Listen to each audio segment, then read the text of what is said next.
3, 2, Larisa, you. So recently there's been this stray cat wandering around my house, and me being an animal person really wanted to see it. Finally, about last weekend, my mom got it rounded up in our barn, and I was really pumped to go out there and, see this cute cat.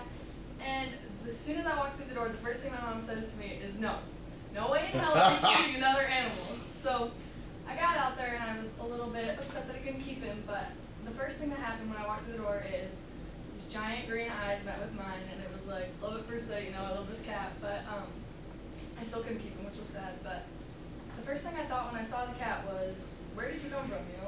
How out of all the places this cat could be did it end up here? So I'm here to tell you a little bit about how I got here. My name is Larisa, and first thing I'm going to tell you is how I actually got here onto planet Earth. I knew you were an alien. I knew you were an alien. I knew you were an alien. I'm sure everyone probably knows someone, or maybe their self, that they think of themselves as an accident. Maybe their parents weren't together, it was like a one-night stand, anything,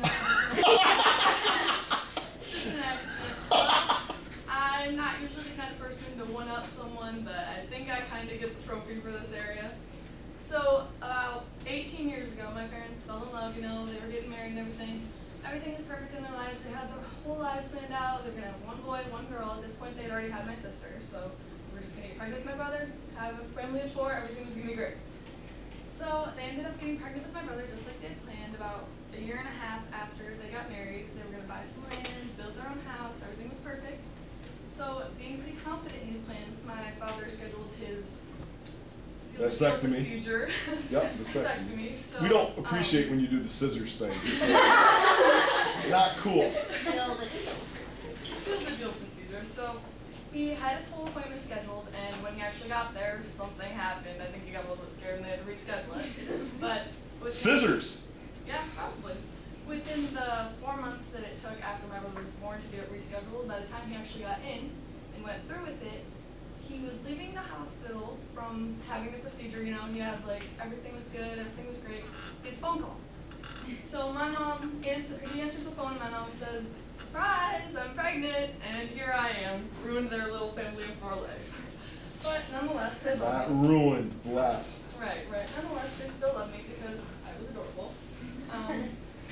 I think of myself as a pretty cute child, so I have lots of pictures of me up there. Well, after my mom told me the story about how I got here, the accident story, kind of could be pretty traumatic on a child's life, so my mom decided to come up with a perfect little name story to make up for it. So my name is obviously Larisa, and apparently about 7 months after she'd gotten pregnant with me, my mom was watching the news, and a little girl had come on there who had been kidnapped and ended up being murdered. Her name was Larisa, and my mom was so emotional at this point, obviously it was very sad, that she decided if I ended up being a girl, that she was going to name her Larisa so she could give her the love and care that a little girl ever got. Wow. Yeah, That's it's pretty powerful. sweet, but doesn't make up for the whole accident, ruined my life thing. That's debatable. So, going back to the stray cat thing, after thinking and seeing that cat, how did you get here? What's your story? That's just what I wondered, and that's what I kind of wanted to share with you. So I feel like how I got here to who I am now is a big part of my family. That mushroom in the bottom, is that at Deer Acres? Yes. I knew it. We have lots of pictures of me and my brother there. Gotcha. Cool. So yeah, it's about basically I feel like my family, each one of them has kind of got a little piece of themselves inside of me. I feel like, obviously I have my own individual spin on everything because I'm just original, but I feel like they've had a huge impact on that. So first I'm going to start with my dad. My dad is hard-headed and determined and always doing his way or the highway is pretty much his motto. And if you see that in me, that's where it comes from. Blame it on him. About 7 years ago, I had decided out of the blue that I wanted to start showing lambs at the fair. And I'd never been in 4-H before. This was completely random. We didn't even have an area to keep the lambs.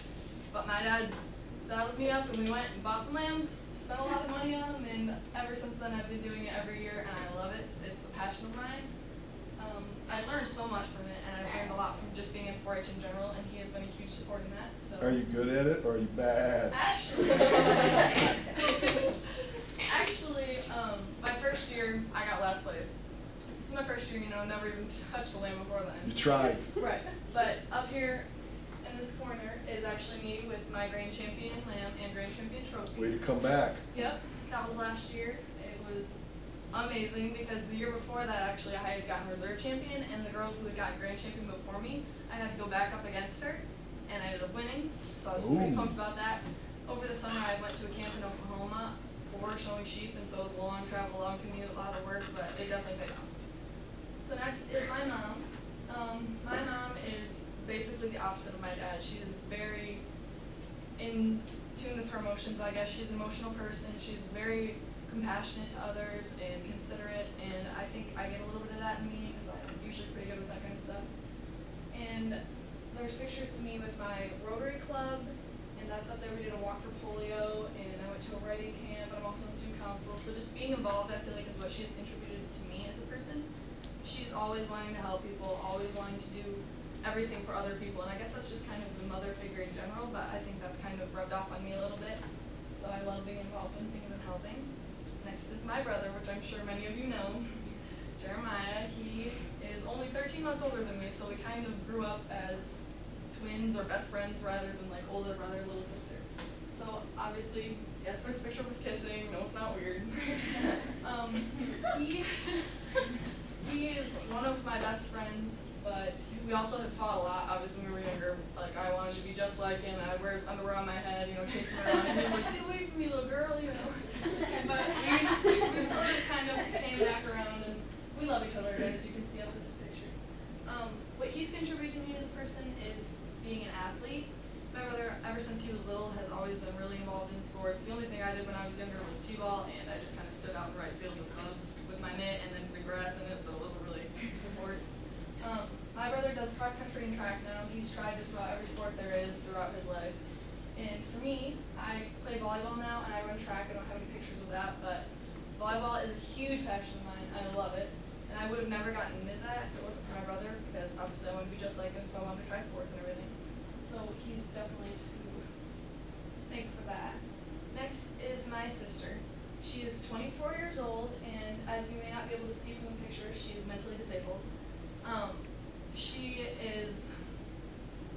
Living with her is like a roller coaster. There's moments where like you're on top of the world, you're always laughing with her, always smiles, and then there's moments where it's really hard because she can't control her aggression or some of the things that she does. So it can be ups and downs, but usually when people outside of our home see her, it's all smiles, all giggles, so that's really cool that people get to see that side of her because as you can see, she's kind of a nut.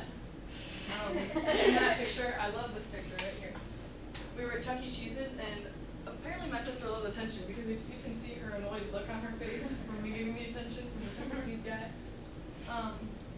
I would not change a thing about her, despite how hard it can be sometimes.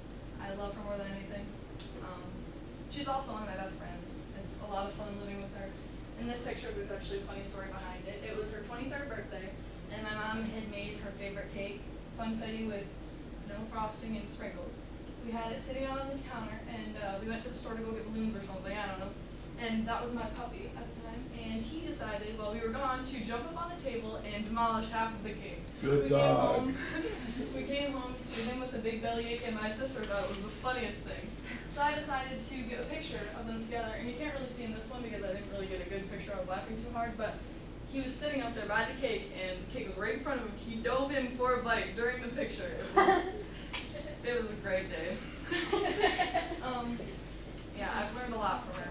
I actually really love that picture down there in the corner because I feel like that sort of represents who we are as the siblings. Like, my sister's always smiling, you know, she's always got something funny to say. My brother's just kind of hanging out, going with the flow. And I'm at the end, like, really, just always annoyed, always sassy. That's just kind of who I am. So, this is my dog, Mitzi.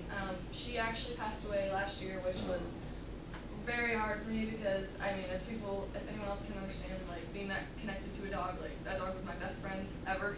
I'm sorry. But it was really hard, but I mean, I have so many memories of her, and I still feel like I can hear her little pattering feet down my kitchen sometimes, so that's cool.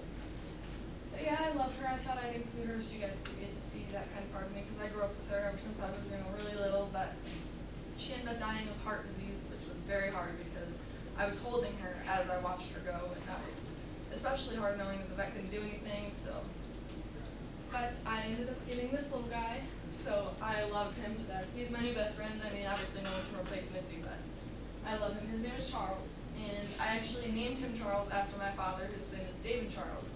And the reason why I named him that is because last Christmas, I was so dead set on getting a dog that I knew I was going to get one, and Christmas morning would be the perfect time to give it like the kid a dog, you know? So I was so ready. I got up Christmas morning, ran out to the tree, super pumped to get my dog, and I would go through all the presents, and I find one present, it's about this big, you know? And I'm like, okay, this has to be like a dog collar, something. So I rip it open, and I see like leather, and I see a little bit of metal, and I'm like, it's a dog collar! So I throw the present on the ground, and I jump into my dad's arm, and I'm screaming, I'm so excited, I got a dog collar, where's my dog? And then I look at the present on the ground, and it is a belt. The belt I'm wearing, in fact. It's a great belt, wonderful belt. But so instantly I started How did he crying. react?